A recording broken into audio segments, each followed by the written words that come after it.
Chapter 79. Nick had been with Kevin for more than 10 years. When he needed to enter Kevin's office, he would not have to wait for Kevin's permission after knocking on the door. Over the years, he never had the chance to see Kevin getting distracted.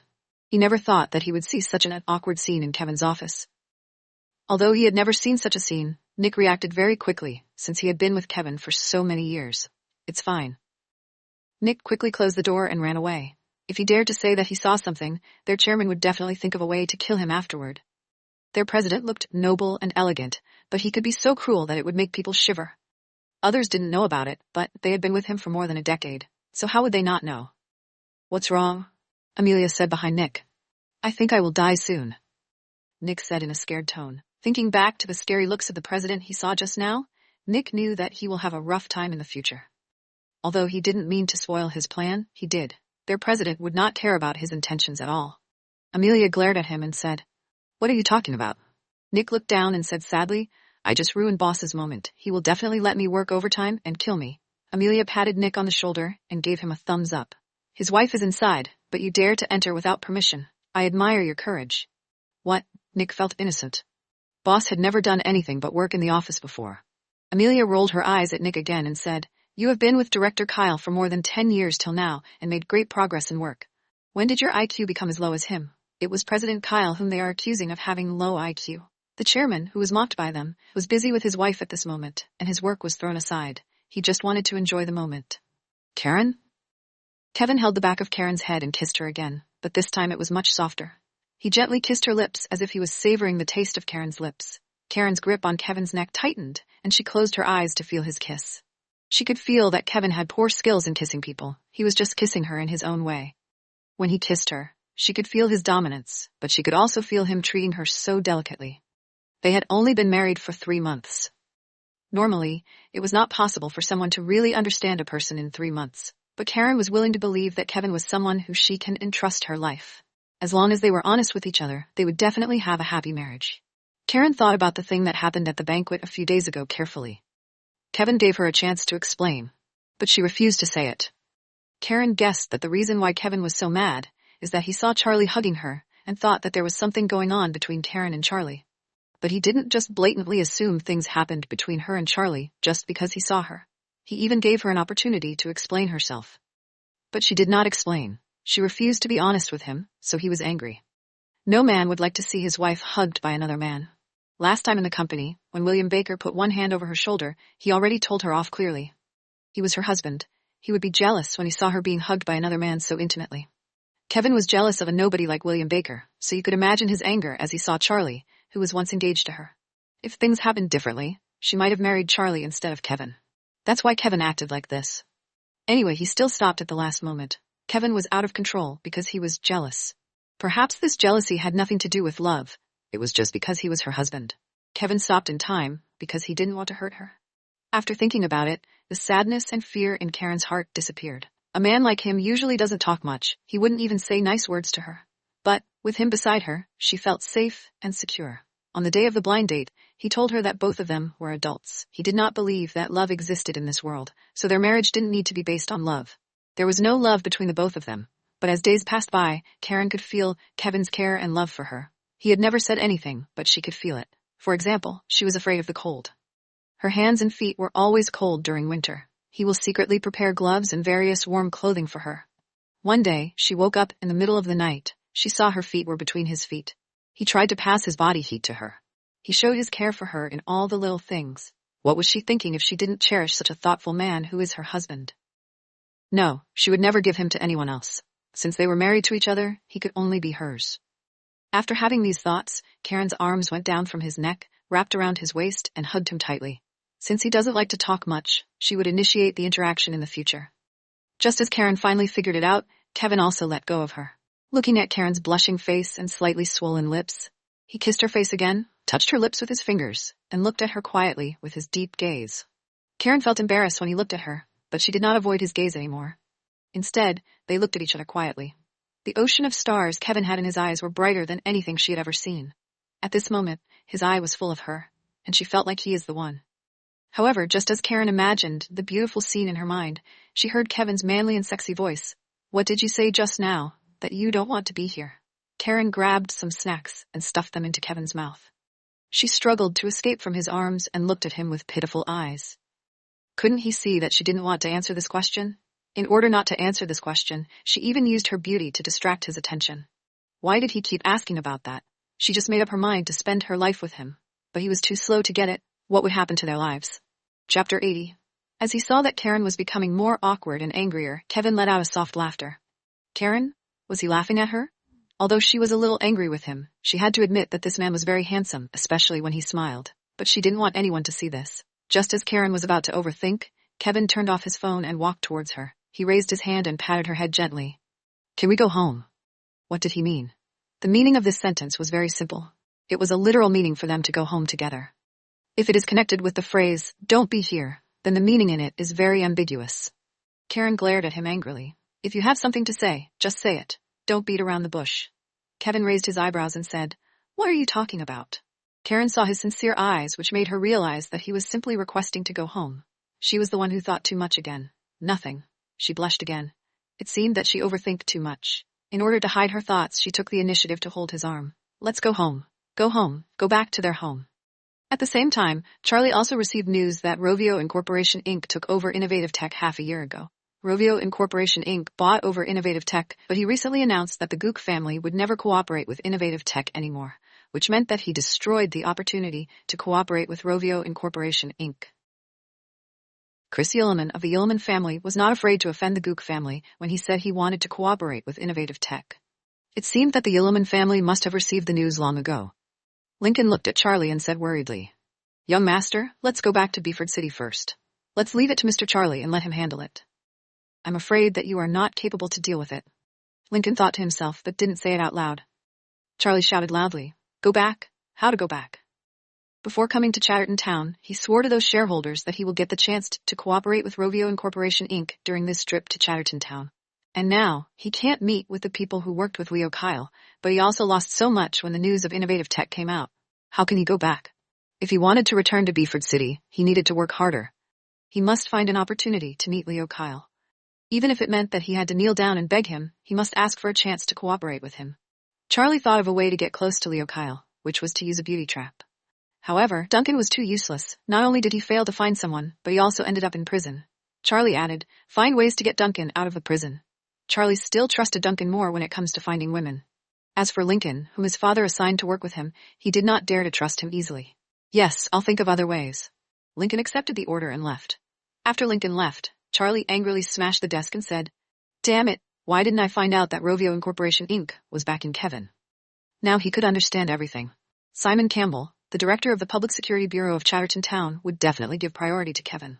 As Kevin worked for Rovio Incorporation Inc., he would also be in the charity party held by Leo Kyle. Kevin works for Rovio Incorporation Inc. now. That was why he was so calm when he knew that the Gook family no longer cooperated with the Innovative Tech. If he knew that Kevin works for Rovio Incorporation Inc., he would not have made such a harsh decision, but now he had to suffer the consequences. Charlie. Christine stood behind Charlie, raised her hand to help him massage his back, and said softly, Don't be angry, it is bad for your health. How was your meeting with Karen? Charlie was angry and spoke to Christine in a tense tone. Christine didn't mind and still smiled gently. Charlie, you know how Karen's temper is. If she is not willing to do something, no one can force her. The reason why I asked you to persuade her was that I knew her temper. You told me that you are confident, and now you are telling me this bullshit. Charlie turned around and cursed, but suddenly an idea popped up. He was looking for a stunner. Wasn't the woman in front of him a stunner? Although Christine's appearance was not as stunning as Karen's, he had to admit that she was also a beautiful woman. Christine's skills in the bed can be described as extremely satisfying. In Charlie's opinion, sometimes men liked women not only for their appearances but also because of their skills in bed. Thinking of this, Charlie immediately changed his attitude towards her. He held Christine's face and said, Christine, I have encountered too many things these days. If I was in a bad mood, you will forgive me, right? Christine smiled and said, I am your fiancé. If I don't forgive you, who will? I'm facing a very tricky situation now. Are you willing to help me? Charlie's eyes sparkled. If Leo Kyle was interested in Christine, then there will be hope in getting the cooperation. Christine nodded. Tell me what it is. As long as I can do it, I will do my best. Christine, let me taste you first. Charlie picked Christine up and ran to the room. Soon in the room, there was heavy breathing from the couple. From time to time, Christine could hear Charlie shouting the name Karen, and her eyes were covered by him. She couldn't see his facial appearance. She could only hear Charlie calling for someone else's name. From their first time until now, every time they were doing this, Charlie would cover her eyes with his hands, or he would cover his own eyes. And he would always call out someone else's name. At first, Christine didn't mind, because this man was stolen by her from Karen. Later, she did mind for a while, but it didn't matter anyway. No matter who Charlie called out, he only wanted her. Besides, over the years, only her, Christine, remained the future daughter-in-law that the Gook family publicly acknowledged. Charlie's fiancée, who could win her? Karen? Hey. Christine smiled and cried. After tonight, Karen can no longer stay in Chatterton Town. She didn't want to do it. After all, Karen was still her biological sister. But Karen was stubborn and did not listen to her advice. She did not want to leave obediently, so she had to force her to leave in a hurry. Chapter 81. Before returning home, Kevin accompanied Karen to the supermarket and they bought some meat and vegetables for lunch. There was a stall in front of the supermarket that sells fried chestnuts. Karen liked it very much. Every time she came to the supermarket, she would definitely buy some. The one who sold the chestnuts was a middle-aged woman. She was very friendly and had a loud voice. She knew Karen very well, since she came here many times. The woman asked while packing Karen's food, "Sweetie, is that your boyfriend or your husband behind you?"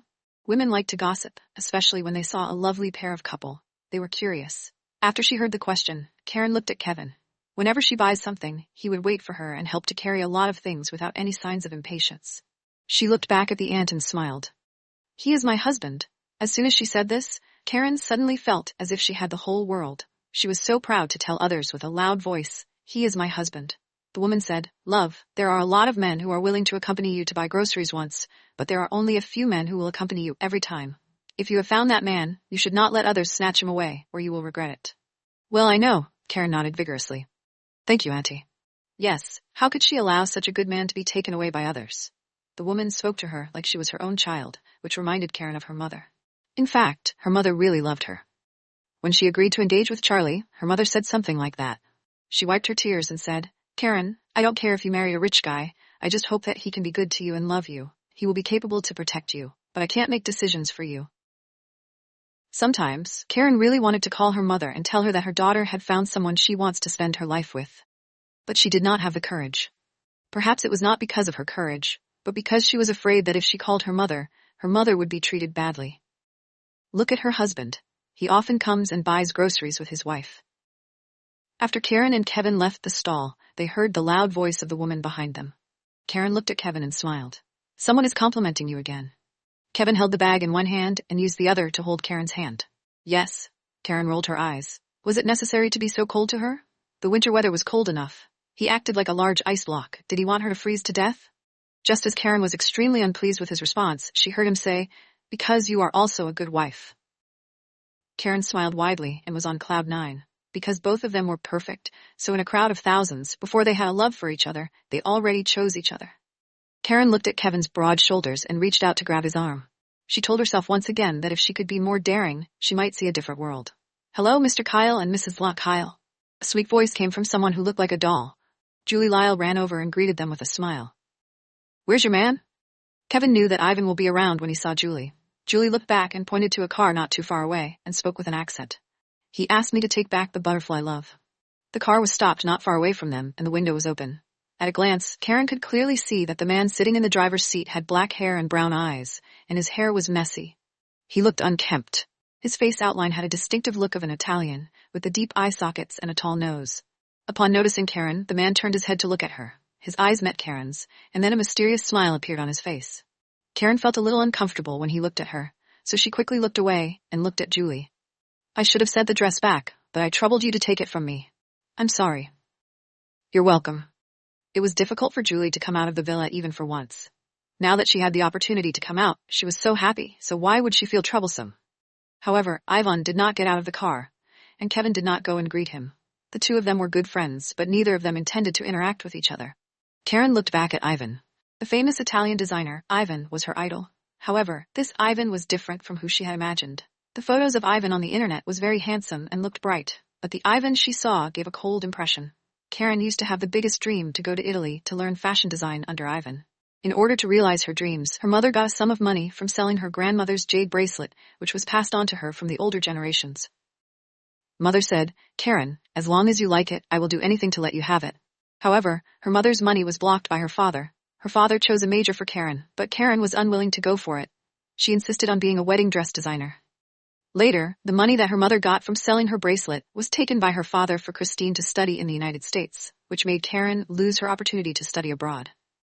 Now, her idol was just in front of her, like she could reach him. She was feeling excited and complicated at the same time. She really felt like running to him and ask if he would accept an apprentice now. As long as he was willing to accept her, she was willing to work for him without getting paid. Karen really wanted to do so, but she stopped herself from doing it. Now, she was not alone, so she had to consider Kevin's feelings before making any decision. She cannot be selfish in making a decision. After returning home to get her dress, Karen walked Julie downstairs. Because of what happened that night, the gown was simply sewn again, so she felt that she should apologize to the original designer. Karen just arrived at the car when the man in the car spoke. "Mrs. Kyle, your man's not lovable at all. I'm sitting here. How could he ignore me in front of everyone?" Karen did not expect that he could speak English so well. After being surprised, she said, "Kevin has always been like that. He doesn't like to talk much. Please don't mind." "Mind him? I don't have time for him." Ivan smiled and said, "For the sake of your beauty, I lent him this dress for a day, and I won't charge him money for renting the dress." Karen smiled. "Thank you." Ivan continued, "Mrs. Kyle, you are much more polite than Mr. Kyle. We are so close, but he kept keeping a straight face all day long. Who is he showing it to?"